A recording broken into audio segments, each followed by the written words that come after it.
आप विष्णु जैन से ज्यादा जैनी तो नहीं है ना? विष्णु जैन जी, इन्होंने जो कहा।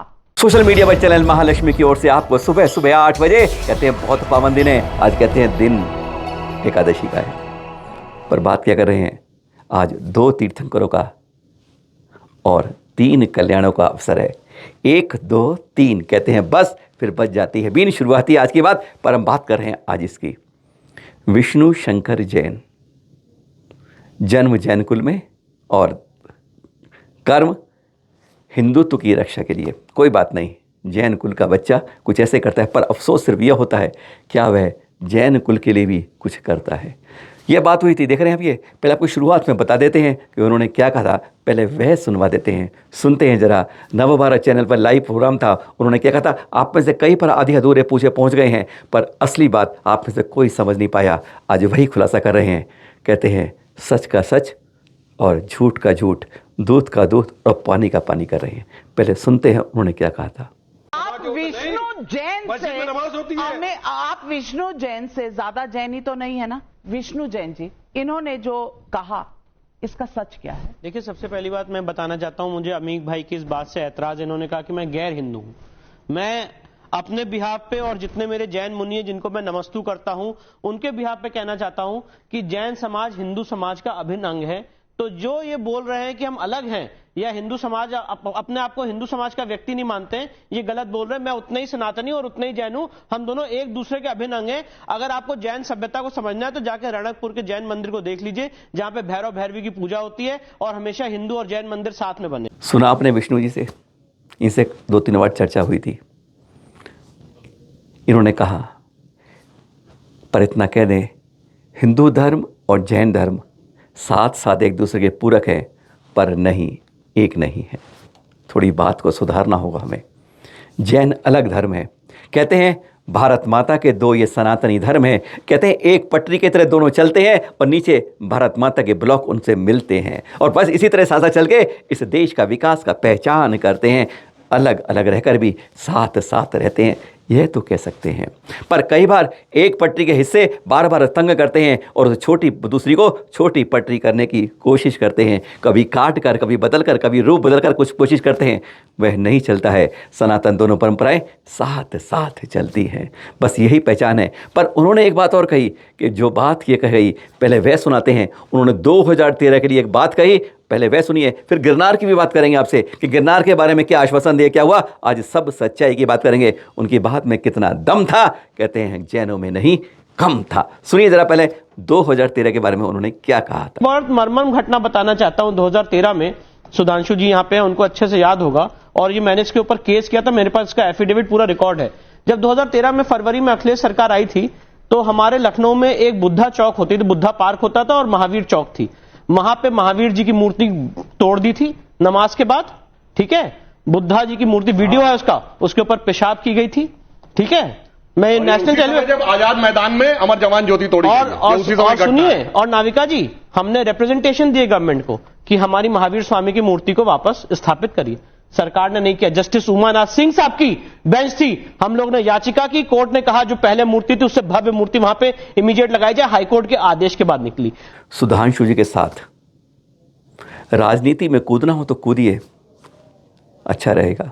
एक जैन संसद में आएगा।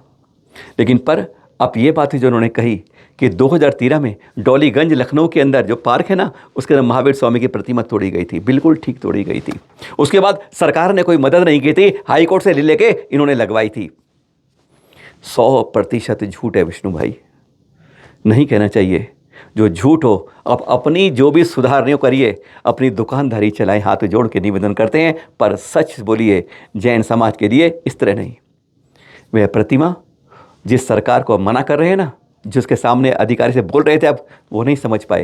हकीकत थी उसी सरकार ने, उसी सत्ता ने वह मूर्ति धन देकर हसनापुर से ज्ञानमती माता जी की यहाँ से मंगवाई थी। प्रत्यक्ष को प्रमाण की आवश्यकता नहीं होती है, पर आपको सुना देते हैं रविंद्र स्वामी जी से, जिनके सामने यह सब कुछ हुआ था। 4 दिन में प्रतिमा उनके यहाँ से वहाँ पहुँची थी और उसकी पूरी राशि अखिलेश सरकार ने दी थी। हाई कोर्ट कोई नहीं कहता। हमारी बात पर विश्वास मत कीजिए, सुनिए जरा रविंद्र स्वामी जी से। स्वामी जी, 2013 में डालीगंज के मंदिर के हमारे जो महावीर पार्क है उसमें कुछ लोगों द्वारा हमारी प्रतिमा तोड़ दी गई थी महावीर स्वामी की। उसके बाद ये कहा जा रहा है कि उस प्रतिमा के लिए कोर्ट में केस किया गया, कोर्ट से जीतने के बाद यह मूर्तिमा दोबारा लगी। इसकी सच्चाई क्या है स्वामी जी, आप जरा बताएं। विषय ये हुआ था, प्रतिमा तोड़ने के बाद में अखिलेश यादव की सरकार थी, तो हमारे जैन समाज के 5 लोग मिलने के लिए गए थे जी कि ये प्रतिमा तोड़ी गई है तो इस पे एक्शन होना चाहिए जी। उन्होंने कहा था कि प्रतिमा चाहे आप लगवा दो चाहे हम लगवा देते हैं जी। तो फिर ये रहा कि सरकार की तरफ से लगवाई जाए। पहले तो हमने लगवाया था जी, जो प्रतिमा पहले थी। अच्छा, वो आपके द्वारा लगाई गई है? वो समाज के द्वारा लगी थी, सरकार के द्वारा नहीं लगी थी जी। पार्क तो सरकारी है जी। फिर वो प्रतिमा देखने के लिए 4 लोग यहाँ डिपार्टमेंट से गए थे, सरकार के विभाग से, पर्यटन विभाग से और विभाग से गए थे 4 लोग जी। उन्होंने परीक्षण करके रिपोर्ट दिया सरकार को जी कि प्रतिमा का पाषाण ठीक है, ग्रेनाइट है, मजबूत पाषाण है जी, ये प्रतिमा ली जा सकती है। उसमें अदालत ने कोई निर्णय दिया? अदालत में कोई केस हुआ था इसके बारे में? अदालत में कोई केस नहीं किया गया इसमें। मतलब सरकार ने सीधा आपसे संपर्क किया था? सरकार ने सीधा संपर्क किया और वो प्रतिमा हमने भेज दिया। उन्होंने कहा जब प्रतिमा लखनऊ आ जाएगी जी तो आपको चेक मिल जाएगा। बस सरकार ने सीधा कहा था, अदालत के बगैर? अदालत के बगैर। अदालत का कोई केस ही नहीं हुआ था? नहीं, अदालत में कोई केस नहीं हुआ। बस सरकार ने हमें दिया, हमने प्रतिमा दी और उन्होंने उसका भुगतान दे दिया बस। हाँ, उसका भुगतान दिया था। ये जो पूरा प्रोग्राम था ना, इसकी एक कट आप लोगों ने सब सुना होगा गिरनार के बारे में। और बहुत खुशी की बात, उन्होंने बताया कि इस समय हमारे जैन संतों के मुनिराजों और कंपनियों और संस्थानों के बीच में बड़ी बात चल रही है और कुछ दिनों में गिरनार का फैसला आने वाला है। बस दर्शन नहीं मिलते जैन समाज को, यही बात की दिक्कत है। हाथ जोड़ के निवेदन करें, अपडेट करें इस बारे में। दर्शन जैन समाज को आराम से मिलते हैं, लेकिन हाई कोर्ट ने जो 17 फरवरी 2005 को निर्णय दिया था ना, गुजरात हाई कोर्ट ने, उस पर अमल आज तक नहीं हुआ। इस बारे में आपने नहीं बोला। उसने कहा है दोनों संप्रदाय जब तक फाइनल डिसीजन नहीं आता है, इस इंटरिम ऑर्डर जो 2005 में दिया गया, 19 साल हो गए हैं इस बात को, लेकिन उसके अंदर वर्शिप की बात है, पूजा की अधिकार की, जयकारे की बात है, वह बात बिल्कुल नहीं हो रही है। पहले उन्होंने क्या कहा, पहले वह सुनाते हैं आपको, तब आप कुछ समझ पाएंगे। सुनिए जरा उनके वादे और उनकी बात। जूनागढ़ के जैन समाज के साथ खड़े हो, पूरा मुल्क देख रहा है आपको। आप विष्णु जैन, आप युवा हो, बोलेंगे, आप युवा हो,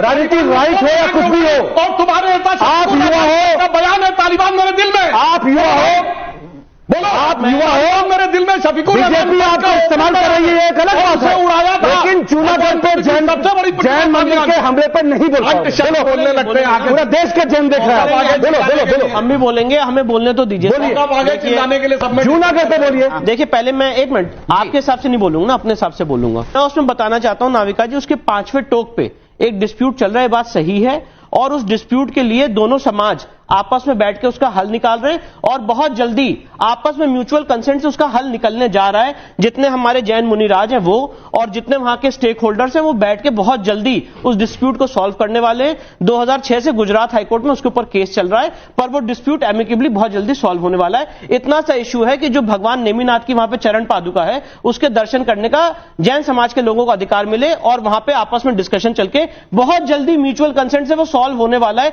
ये मैं आपके चैनल पे बोल के जा रहा हूं, तो इनको इतनी फिक्र है, कोई दिक्कत नहीं है। क्या कहा, कान में नहीं गुजरा? नहीं, कान में तो आया, इधर से निकल गया। कुछ बात रोक लिए समझा रहे हैं कि उनके अनुसार मीटिंग चल रही है और जल्दी ही फैसला हो जाएगा। हाथ जोड़कर निवेदन करें। आपको कई बार इस बारे में कागज़ दिए, आपने उसको नहीं सुना। हकीकत यह है, कोई इस समय बात नहीं हो रही है। प्रयास तीर्थ क्षेत्र कमेटी लगातार कर रही है, उसका गुजरात अंचल कर रहा है। आप प्रणब में सागर जी के पास गए थे, वादा करके आए थे, उसकी वादा भूल गए थे विष्णु जी। हाथ जोड़कर निवेदन, कईयों ने आपसे संपर्क किया, कईयों के नाम हमारे पास है जिन्होंने आपसे कहा कि कागज़ को ले लीजिए, लेकिन मुश्किल था क्योंकि आपका व्यवसाय भी था। मालूम है अड़ंगा लगेगा। आपस में कुछ हिंदू भाई और जैन भाई साथ साथ रहते हैं हर जगह, लेकिन कुछ जगह से बिगड़ जाते हैं और कहते हैं वे सारी समाज को खराब करने लगते हैं। गलती कहीं है, इतना बता दें, प्रयास तीर्थ क्षेत्र कमेटी कर रही है, उसमें हम भी कोशिश कर रहे हैं। आज की तारीख में कोई बात नहीं हो रही है। प्रयास कर रहे हैं कि अल्पसंख्यक आयोग के साथ बैठ के एक मीटिंग हो जाए, कम से कम 17 फरवरी 2005 का ऑर्डर तो इम्प्लीमेंट हो जाए।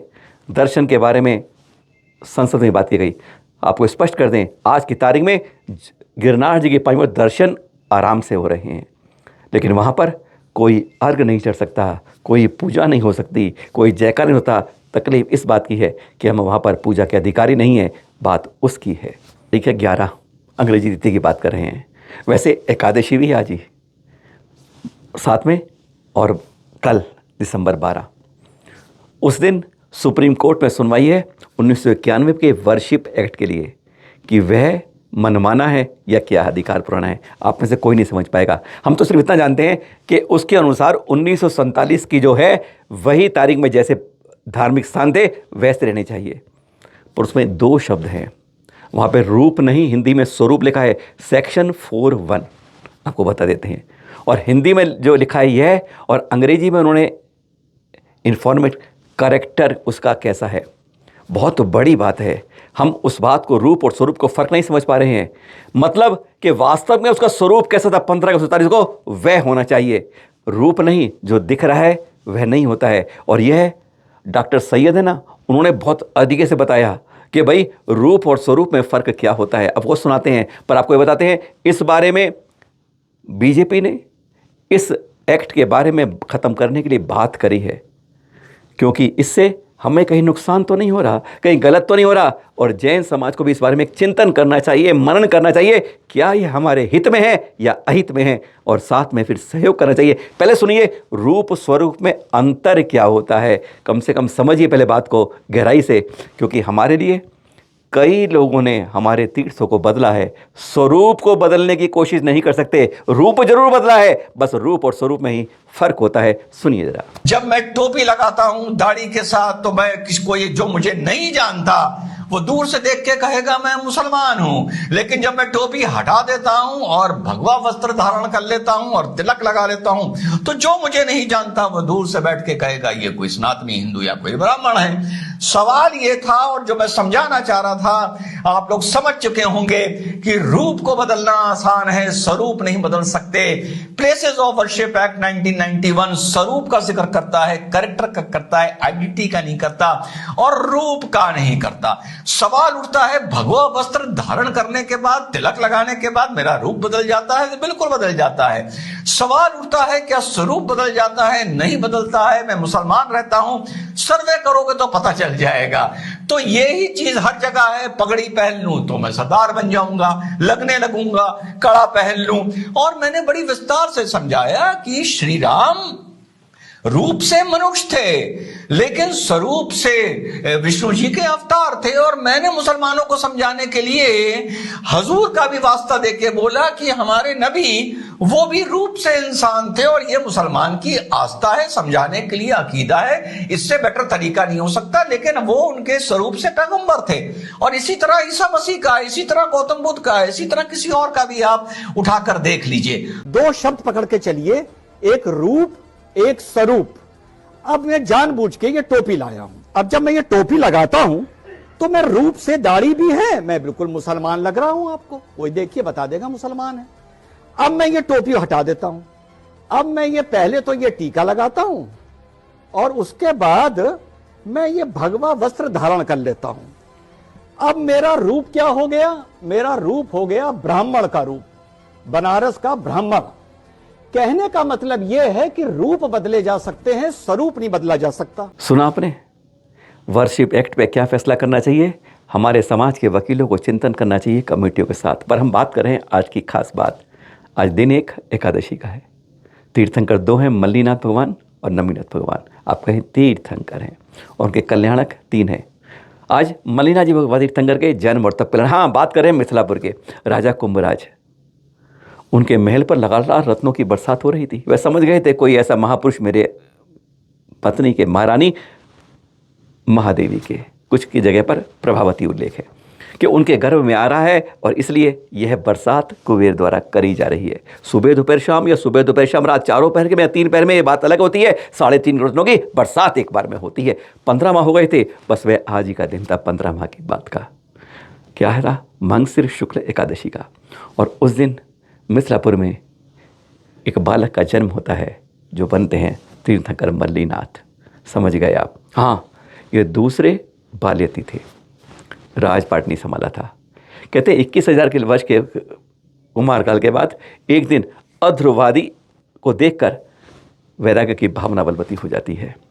बस अब संसार निसार करना है, चले जाते हैं तब के लिए शालीवन में, मिथिला नगर के ही में ही। साथ में 300 राजा और चलते हैं। जब ये जा रहे हैं तो कुछ ना कुछ फास होगी, तब करना हुआ कल्याण की बात होगी, और फिर तप धारण करते हैं। और जानते हैं आप, 24 तीर्थंकर में सबसे कम समय तप किया था आपने, मात्र 6 दिन। अरे आपको तो 144 घंटे तप करने बाद ही केवल ज्ञान की प्राप्ति हो गई थी। कहाँ आदिनाथ तीर्थंकर ने 1000 वर्ष किया, आखिरी तीर्थंकर ने 12 वर्ष किया, वर्ष किए थे वर्ष, और आपने तो मात्र 6 दिन किया। 24 तीर्थंकर में सबसे कम तप करने के बाद क्यों, तो आज ही का दिन है उनका जन्म कल्याणक और तप कल्याणक, है ना ऐसा। पर एक खास बात और है, नमीनाथ भगवान का आज है ज्ञान कल्याणक। हाँ, 21वें तीर्थंकर नमीनाथ भगवान। मिथिला नगरी में आपका भी जन्म हुआ था। मल्लिनाथ जी के लगभग 60 लाख वर्ष बाद आपका जन्म हुआ था। 10,000 वर्ष की आयु थी। और फिर आज ही के दिन आपको, यानी मंगसरी शुक्ल एकादशी के दिन ही 9 माह के कठोर तप के बाद आपको केवल ज्ञान की प्राप्ति होती है। वह आज ही का दिन होता है। केवल ज्ञान, ये मति श्रुत नहीं, ना अवधि ज्ञान, न मन प्रज्ञान, सब ज्ञान खत्म, केवल ज्ञान। सब कुछ जैसा है, सब कुछ भूत भविष्य वर्तमान के 7 भव तक आपके भावमंडल में जान लेते हैं। और कुबेर 2 योजन की रचना करता है सम्मोषण की। ऐसे 2491 वर्ष का आपका केवली काल होता है।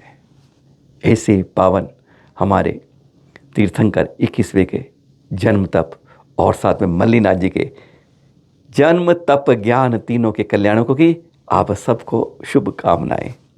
मल्लिनाथ भगवान का जन्म तप और नमीनाथ, ध्यान रखिएगा, नेमीनाथ नहीं नमीनाथ, 21वें तीर्थंकर, उनका है आज ज्ञान कल्याणक। खुशियाँ मनाइए घर में, और जहाँ रहे मंदिर में जाएं, जहाँ जाएं पूजा करिए, गुणगान करिए, और हर कल्याण को भूलिएगा मत। सादर जय जिनेन्द्र।